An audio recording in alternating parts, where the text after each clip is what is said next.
So here's just an overview of what we will be talking about this afternoon. Who is at risk of falling? Some lifestyle factors that do affect our risk. We'll talk about the different or what postural hypotension and orthostatic hypotension is. Some health habits that to prevent falls, staying strong, and reducing your risks at home, all part of fall prevention. We'll do a quick summary, then Lee Hayes will take it into universal design. We'll share some resources as well as a survey. So, everyone is really at risk at falling at every age, but the risks do increase as we age. We know our balance doesn't stay steady throughout our life, and like our bones and muscles, steadiness on our feet can deteriorate if not maintained. It's kind of a lose it or use it or lose it kind of mentality. And many times balance training is not part of our workouts until we slip, fall, or trip. And then we find ourselves with our medical care provider who might provide for us some physical therapy to improve our balance. But really, we should be thinking more proactively. So here are some statistics. We know that over 10,000 people in the United States turn 65 every day, and that the numbers of falls, injuries will increase as that older population continues to grow. And it is projected that in 2030, 52 million falls will occur annually, with 12 million requiring some type of medical attention. Those are pretty staggering numbers. And this is just a graphic that shows from the year 2007 to 2016 the death rates from falls and how they've increased 30% from 2007 to 2016. And many people don't often associate falls with death, but falls can lead to death. So what is your risk? Or do you know somebody, or are you a provider of somebody who could be at risk for falling? So let's take a look at, there's about 12 different guidelines or 12 different risk factors that are included. Has that person fallen in the past year? I have or have been advised to use a cane or walker to get around safely.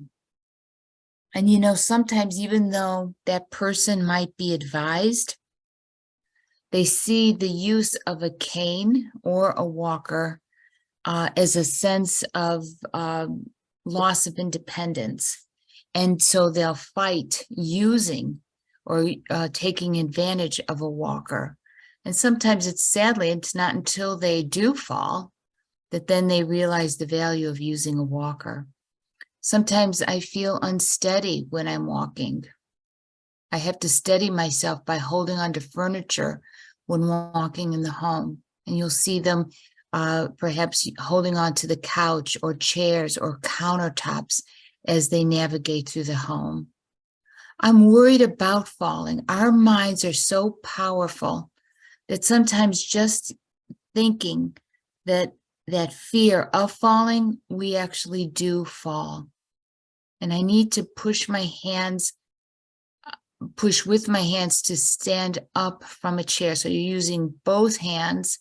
And because you're using both hands, you've also put yourself at risk of not being in balance with your body, and you have the tendency to fall forward.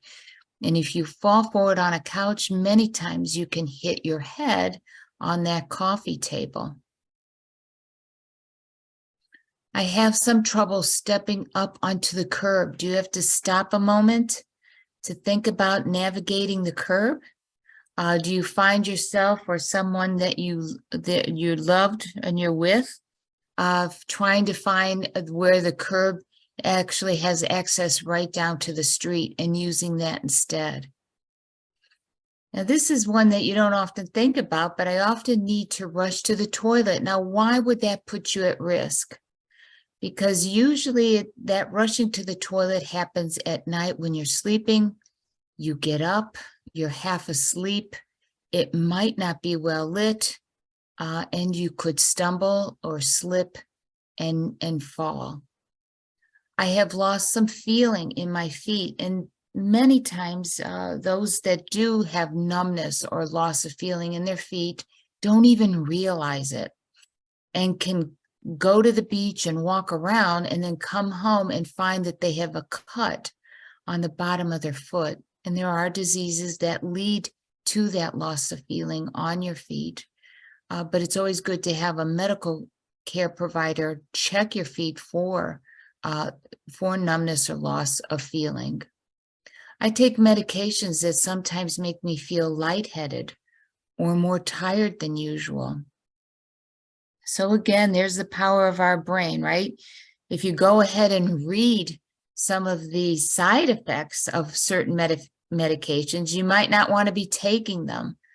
But then again, if you are experiencing these symptoms, it might be a good idea to see what those side effects are. I take medications to help me sleep or improve my mood. And those types of medications can often lower your blood pressure and make it easier to fall. And I often feel sad or depressed. But there's other factors as well. Poor hearing. If somebody's not hearing well, and you might be living with this person in your home, and you approach them the wrong way, they become very startled, and that can lead to a fall as well. Medications, like we just spoke of, high blood pressure, low blood pressure, osteoporosis. We'll talk a little bit more about that in just a few more slides.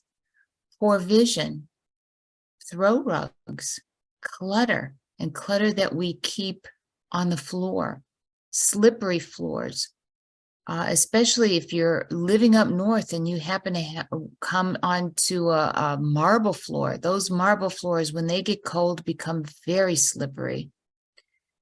Poor lighting and just no handrails.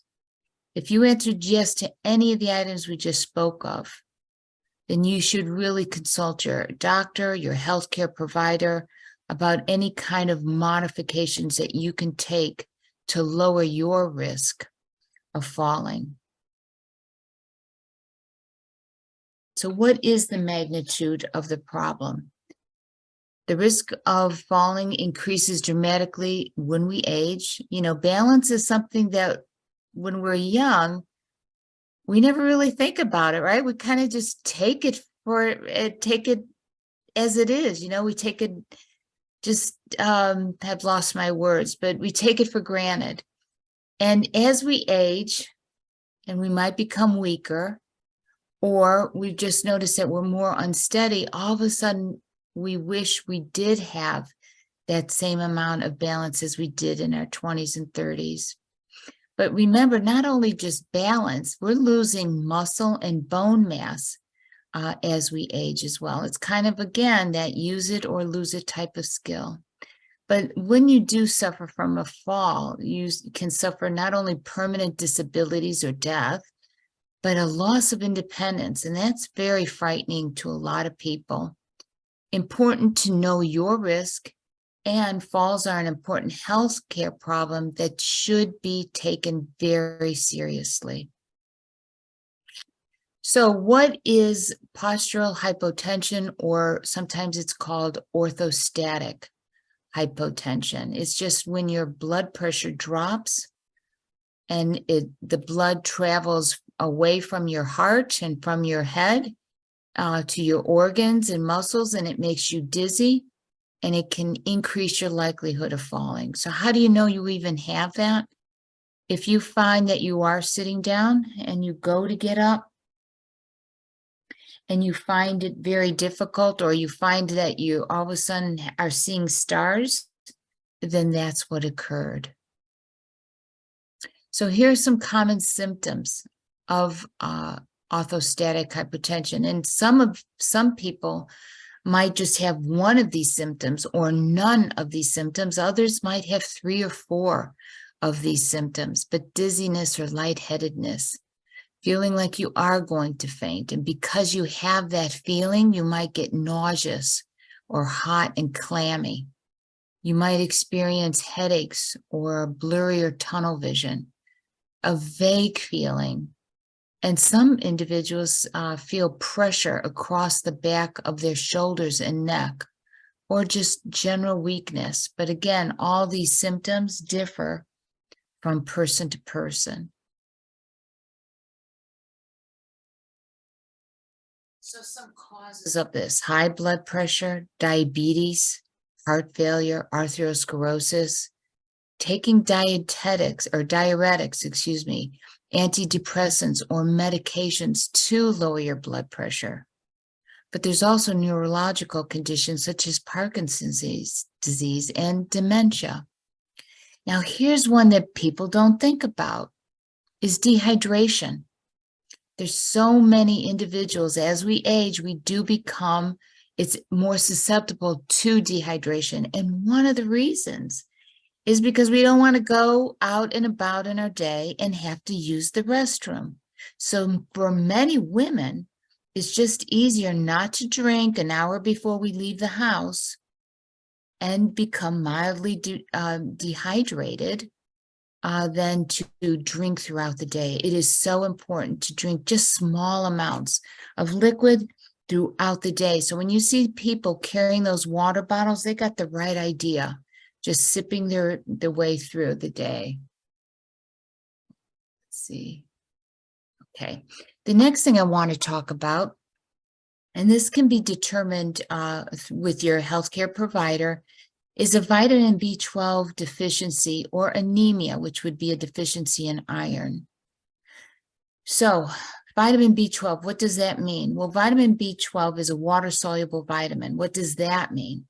It means that our body does not store this vitamin. It uses it, what it's going to use for the day, and then it excretes it. And it can excrete it really 3 different ways: through our urine, through our sweat, and even through our breath and our speaking. So we use it or lose it. But, what does it do for us? It maintains brain function. It helps keep our nerve cells healthy. And it's found naturally in animal foods, including tuna, eggs, fish, meat, poultry, and dairy products. But as we age, we might not be eating as much, and also we lose some of our stomach acids, and we need those stomach acids for the absorption of these vitamins. And so even though we might be eating a fairly healthy diet, your body might not be able to absorb it as efficiently as it did in your earlier years. So some good foods to eat, and especially if you are not a meat eater or a dairy eater, is go to the cereal aisle and find those cereals that are 100% fortified. And you'll have to read the label, because what 100% fortified is to one food company, it is not the same to another food company. So spend the time in that aisle looking for cereals that are good sources of vitamin B12. But if you do enjoy some seafood like salmon or canned tuna, those are great sources, as well as soy milk, as long as it's fortified. Soy milk in and of itself does not contain vitamin B12, but when it is fortified, that is one of the vitamins it is fortified with. If you do enjoy beef, again, you don't need a big serving of beef. 3 ounces is plenty. Certain cheeses such as Swiss cheese, eggs, and even roasted chicken breast. So there's a great opportunity of all different kinds of foods to get plenty of vitamin B12. But what else can cause orthostatic hypotension is alcoholism and prolonged bed rest. So when might the symptoms occur for orthostatic hypotension? Standing or sitting up very suddenly. You might feel that dizziness. In the morning, when you first get out of bed, as we're sleeping, our blood pressure does lower naturally. So therefore, getting out of bed should be a slower process. Waking up, not just jumping out like we used to when we were younger, but actually then maybe sitting yourself up at the side of the bed, waiting another minute, and then beginning to get up and walk. But it also can occur after a large meal, of course, consuming alcohol. It can happen during exercise if you are placing your head down towards the ground or moving your head in such a way you can get that orthostatic hypotension when straining on a toilet, when you are ill, and if you become anxious or you begin to panic. And again, many people have no symptoms, while others might have just a few of these symptoms. Everybody is different. So how do we manage it? Well, first, we need to always consult our healthcare provider about our symptoms. We need to communicate to them how we are feeling, how these symptoms are occurring, when they are occurring, and so forth. Ask about your medications. They might suggest reducing them or stopping them, but you don't do that alone, right? You always consult your healthcare provider. And a great resource, sometimes often overlooked, is going to your pharmacist and taking your medications with you. Even your over-counter medications, and talking to them. That is their specialty, are how these drugs affect the body, as well as how they can react with one another. And they are very accessible to you in comparison sometimes to your healthcare provider. Get out of bed more slowly and take your time getting out of a chair. Sit down when showering, dressing, or even working in your kitchen. Use your kitchen table, perhaps, to chop ingredients or slice or stir and so forth. Avoid taking those very hot showers or baths. Again, that can lower your blood pressure. And have something to hold on to when standing up. Do not walk if you feel dizzy. And I know people are like, really? Of course not. Okay. Say you're with your family, your grandchildren, or good friends, and all of a sudden you start to feel dizzy. Would you take the time to say, you know what, can we sit down for a little bit? Or do you just keep walking through it? You don't want to walk through it. If you begin to feel dizzy, let those others around you know that you need to sit down for a little bit. Hey, better yet, get a glass of water, something to drink. And perhaps all of you could just use that time as like just a quieter enjoyment instead of just walking through. Drink more fluids. Remember the dehydration. And try sleeping with extra pillows to raise your head. So there are 4 health habits that we can do to help reduce our risk of falling. And we're going to talk about each of these.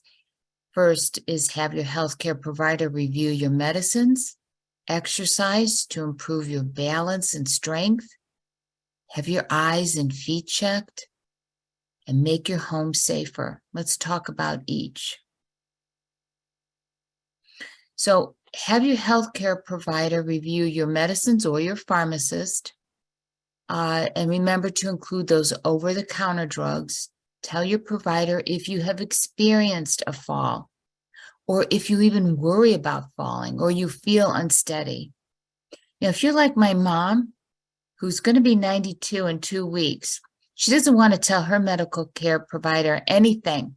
She wants to tell him that, you know, she's perfect, she's doing great. But fortunately, she has me, the tattletale. But don't be afraid to talk to them. It doesn't necessarily mean that you're going to get another drug, but it could mean that Perhaps you're going to have a little bit of physical therapy to learn exercises to help your balance. Some medications or combinations of meds can make you feel sleepy and dizzy, and they can adjust those medications for you. And ask your healthcare provider about taking calcium along with that vitamin D supplement to improve your bone and muscle and nerve health. Remember, calcium won't be absorbed by your body alone. We need that vitamin D. It acts like a bridge between absorption and calcium to get that calcium into your body.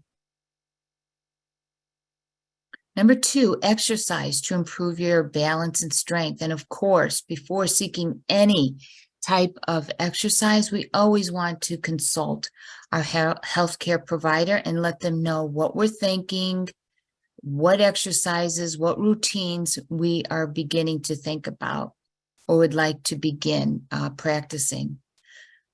But you want to lower your chances of falling by finding exercises that strengthen your legs and improve your balance. Exercise can help you feel better and be more confident. Think about exercises like Tai Chi or yoga. Now, again, yoga you have to be careful for. You are putting your head down, but you can always make those adjustments with those types of exercises. And again, ask that healthcare provider about some of the best exercise programs for you. Now, this individual is in this photograph is on some type of a trail. He has those 2 walking sticks with him. If you're not feeling very balanced, I would not be walking on a trail, but I would be thinking about perhaps walking in my neighborhood on a sidewalk and so forth. Going to the mall and walk there. You have an air-conditioned environment as well to walk in. But say walking is not really your deal. Say you rather do other things like yoga, biking if you can, swimming as well. And always enlist your friends or your neighbors or community neighbors to exercise with you. They'll help you be more accountable to get you out there to exercise. But the benefits of it is that it does increase your strength, your flexibility, endurance, and it can improve your coordination and balance. And one of the photos that's not included is really working with a trainer or a physical therapist who will do specific exercises for your balance. So there's also psychological benefits of exercise. It increases our self-esteem. I know from my mom, when she can walk down to the end of the street and back, it does change her attitude. And when I say down to the end of the street, I'm talking 3 houses and then back again. And that small walk really improves her psychological attitude towards life. It reduces your stress. If you are feeling anything with depression or anxiety, it can help reduce that. And just if you are walking outside, makes you feel good. And there's so much research to support that. But improves your mental alertness, perception, and information processing, because you're getting up and you're getting your blood flowing throughout your body, including your brain. Have your eyes and feet examined. So schedule at your annual eye appointment and update your glasses if needed. Conditions like glaucoma or cataracts or macular degeneration can limit your vision and increase your chances of falling. Have your healthcare provider check your feet at least once a year to discuss not only proper foot care, but proper foot wear. Really, we should be wearing nice tied shoes, both in and outside of the house, flip-flops, and those types of shoe wear can be very beautiful, as well as heels and all that stuff. But if it's going to interfere with your balance, then you might want to reconsider what you wear on your feet. And just make your home safer. Remove that clutter off of your tables, like paper, off of your tables and floor, such as books and papers, clothes, dirty clothes, shoes from stairs or even in your hallways. Remove those small throw rugs or use double-sided tape. Better yet, just remove them. Often in cabinets you can easily reach. So if you are struggling to reach those plates at night to set your table, make sure you put them in a place that is on the first shelf, or maybe leave a few plates on your countertop so that you're not reaching. And of course, never use a ladder, but even step stools can be very dangerous. And have those grab bars put in and installed next to or inside your tub or next to the toilet. Use those non-slip bathtub on your shower floor, those mats. Improve the lighting in your home. Hang lightweight curtains or shades to reduce glare. Have handrails or lights installed on your staircases if you have staircases. Use night lights for the hallways and bedrooms and bathrooms. I'm always keeping night lights on throughout the house. Wear well-fitting shoes with good support in and outside our home. And you know, I know we use light bulbs sometimes that are lower wattage, but if you do have an issue with eyesight, then you might want to think about using a higher wattage bulb so that you can see clearly at night, especially if you are going to be using the restroom. So we talked about our risks of falling. We talked about orthostatic hypotension, some symptoms, causes, and how to manage it. And then we reviewed over the 4 health habits to reduce falls, which now is going to take us to Lee Hayes. So I'm going to talk about our fall prevention strategies within the home. Maria introduced some of the really important concepts, and I'm going to talk about these ideas of universal design and visitability. So universal design is a concept that allows occupants to age in place, and it makes a more accessible environment in the home for anyone with disabilities. But what's really important here is it is not an institutional space, that it's still very welcoming and stylish and feels like home, so that everyone feels welcome and comfortable in the home. Sarasota County has a universal design and visitability program that encourages builders and developers to apply these principles in building new residential units. And there's a voluntary participation by those contractors where they can apply a set of principles and get certified in for each unit to universal design and visitability. But what we found is actually that this is often most useful for people who are already in their homes who've determined that they want to apply these principles themselves. So we developed this content to share that opportunity with you all so that you know what resources are available and what you can do in your own homes.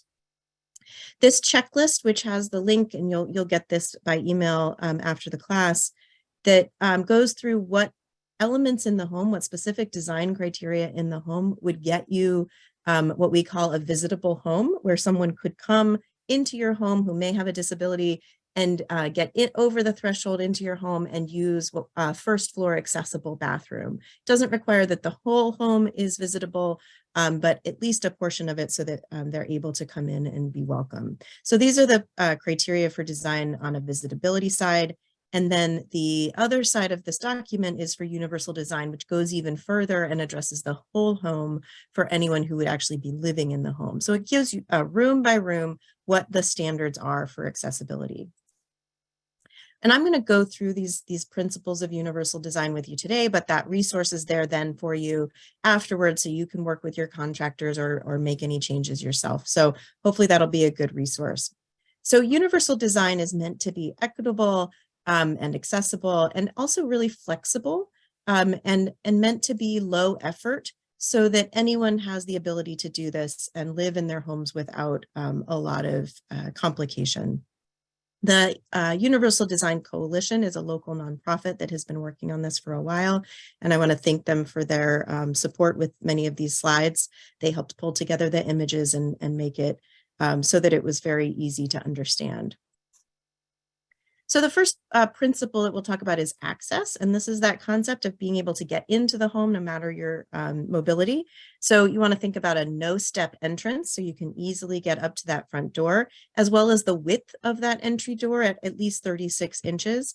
And then once you're in, you want to be sure you can get through the hallways. So those hallways need widths of 42 minimum, and then those interior doors also need to be at least 32 inches. And I love this graphic. It goes through just the entryway, and there's so many considerations when you're looking at an entry for a home, not just that level area to get up, but also what is on the right and left as you're waiting in the at the doorway, so that if there's a drop off, there's no risk of falling, so that you can actually see the numbers on the home. So that there's lighting on the front porch, even so that there's some covered entryway for weather protection and safety while you're waiting. And then you can see there's also a second peephole for shorter people, seated people, children to see out from the inside of who's visiting them. So many features that you could consider for just the entryway of a home. The next concept to think about is the windows. You want to make sure that they're easy to operate and clean, and a 36-inch maximum sill height, again, so someone seated can see out the window and operate them. And it's even better if they're at a 24-inch height. So again, we're looking for ease of use and accessibility for everyone. Within the kitchen, there are some really interesting before and after design features in this, even in this local home. You can see that before it might have been hard to get around.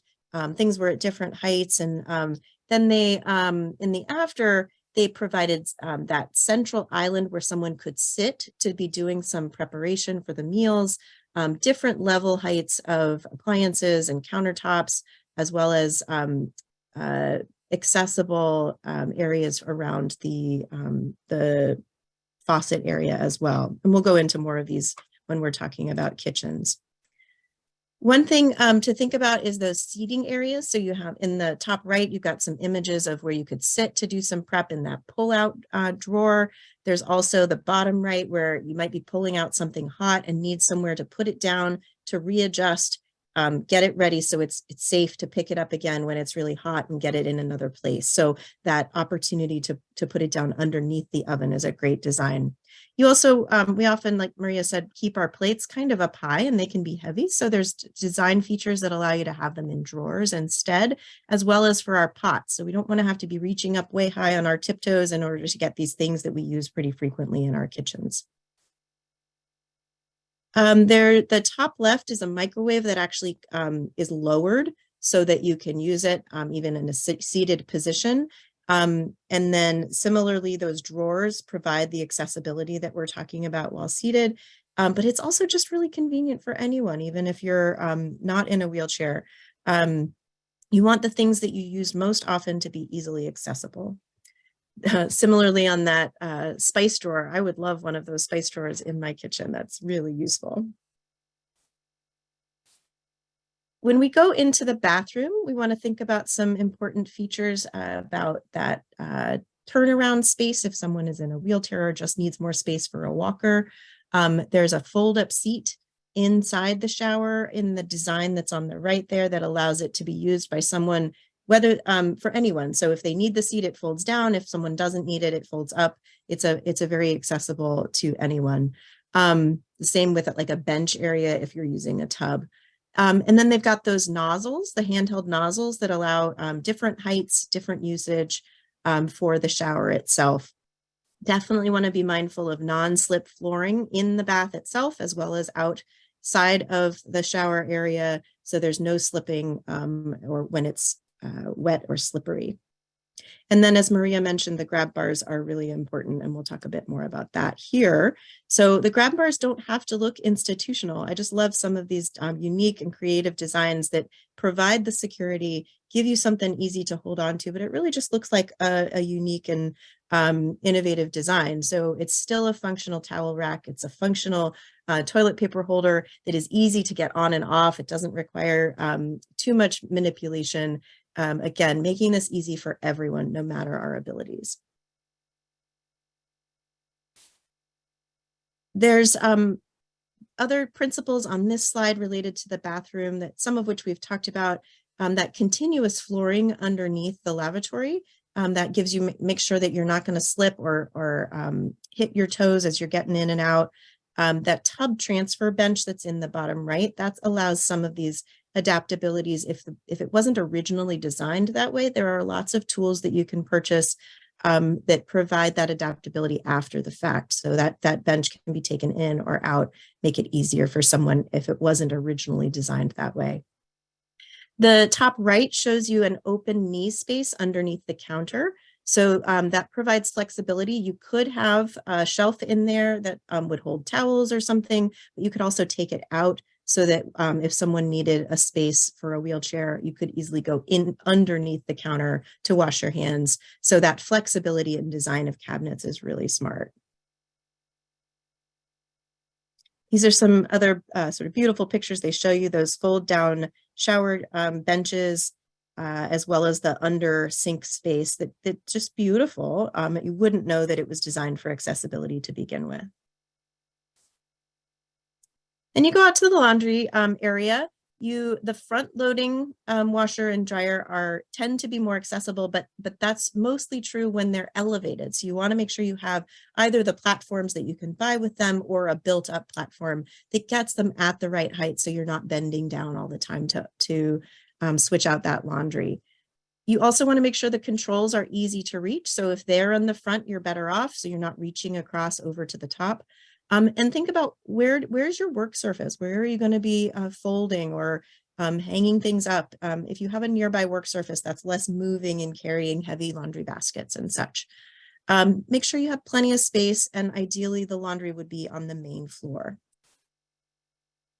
Then we get to the hallways and the flooring. So when you're looking at lighting, as Maria said, good lighting is really important. So you can always see where your hands and your feet are going as you're walking around the home, particularly in the high use areas. And then the chair rail that you can see on the top right, not only is it going to protect against scuffing on your walls, but it also gives you something to lean against if you need something, a little extra support. Flooring is really important, thinking about slip resistant materials. And then no throw rugs, as Maria said. So just being really careful about that, making sure there aren't slip hazards in your flooring itself. Now, stairways, if you have a stairway, this can be an area of concern. So there's some ways to adapt them. I love that top right where there's actually light on the banister itself, and that helps you see at night as you're walking down the stairs. The other thing you can do that actually is quite inexpensive, you can change the coloring of your stairs to just paint them so that the top of the stairs is a different color than the front. And that contrast of colors makes it a whole lot easier to see where you're putting your foot and avoid those missteps that can be dangerous. And then certainly make sure that if there are any carpet, that it's attached firmly, no opportunity for it slipping. And keep the area clear, make sure there's no clutter at the top or bottom of those stairs. If there is a chair and it gets to the point where you do need some assistance, there are lifts and chairs that can be added after the fact. I love the trick if you're designing from scratch for a new home. We talked to our builders about you don't necessarily need to put in an elevator to begin with, but you want to design with the future in mind, that if that were needed, it would be easier to do. And one way to do that is to make sure that you have stacked closets, so that you have a closet on the bottom floor right under a closet on the top floor, so that if you needed to put in an elevator in those two spaces, it would be ready for it in the future. And then finally, we get to outside. We know that many of us love to garden and spend time outside, and we want those to be welcoming spaces as well. So there are these great garden boxes that you can have that allow those who need to be seated or have some rest to still be able to garden. I just love those elevated gardening boxes. And then again, the lighting's really important, but it also can be really pretty. So landscape lighting to make sure that those paths are easy to navigate in the darkness. And then making sure that they are smooth and no hazards along those walkways. And think about your path to your mailbox. Make sure that that path is smooth and safe because you're going to go there every day. So make sure that you have a safe way to get to and from your mailbox. There's so much happening within the smart technology, being connected to the internet, and some of those can really help with safety. So there are apps where you can see your doorbell. I know many of you are familiar with that. That can save you the trouble of getting up when the doorbell rings. Do you really need to go get it, or are they just going to leave you your package and you don't need to get up right then? There's even some technologies that have sensors in the floor that if someone falls, it can sense and send a message. And similarly, there are tools that you can wear. We call them wearable technology that can be on your wrist or around your neck that can notify someone if you've fallen. So many technologies, and they're becoming a lot more accessible and less expensive to make sure safety is a priority across the home. Then I've just got sort of a collection of other tips to think about. The keeping frequently used items within easy reach. We talked about that in the kitchen, but that's going to be true wherever you are. You don't want to need to reach up in your room closet to get the clothes that are kind of far away. Keep everything really close that you know you're going to need. They do make those reach sticks that are in the top right. If you know you've got something that you're going to need to reach, that's can be useful, but be careful, as Maria said, and certainly ask for help if you need it. Pets can be amazing companions, but also can get underfoot at times. So just make sure you're aware of where they are and keep their toys and beds out of those main pathways that you're using. And managing your cords and wires. I know some of my plug areas can look like this sometimes, and I need to take the time to manage those cords, wrap them up with the little Velcro things that help keep them all organized. It looks better, but it's also less of a tripping hazard. And then certainly thinking about the furniture itself can be in the way. So I often think about the feng shui concept of a flow within a home. That's true for aesthetics, but it can also be true for safety. So make sure that the main path that you're going to take is clear of any rugs and furniture. You can also think about the sofa and chair height. Make sure it's at a height that is easy to get up and down from. And they also make those handles that you can add. You can see there on the bottom. They just go underneath the pillows of the couch and make it easier, give you something steady to hold on to as you're getting up. Also talk about lights and night lights in particular within your bedroom along the hallways. Where are you going to keep your telephone? This is something you're sure you're going to need. You want to make sure it's nearby. Make sure you have space on your bedside table for that phone. Maybe your charger for your cell phone is plugged in right near your bedside table. And then in an emergency, those lights can go out. So make sure you know where your flashlights are and they're easily accessible. So in summary, I hope you've gotten the images have portrayed the concept that you really can provide an accessible and a comfortable and safe home in a way that is also aesthetically pleasing and stylish, because we all want to make sure that we're safe, but also comfortable and happy in our homes and outside in the garden. So some great ideas and opportunities. And I wanted to share some resources with you before we end. There is a universal design website on the Sarasota County page, and IFAS extension has several documents on this topic, adapting the home, fall prevention. So we've linked those here, and you're going to get a copy of this so you have all these links. And then there's the website to the Universal Design Coalition and the Age-Friendly Sarasota website. So a whole lot of great resources. Outside of Sarasota County, the census has some really interesting data on housing needs, as does AARP and the National Association of Home Builders about aging in place.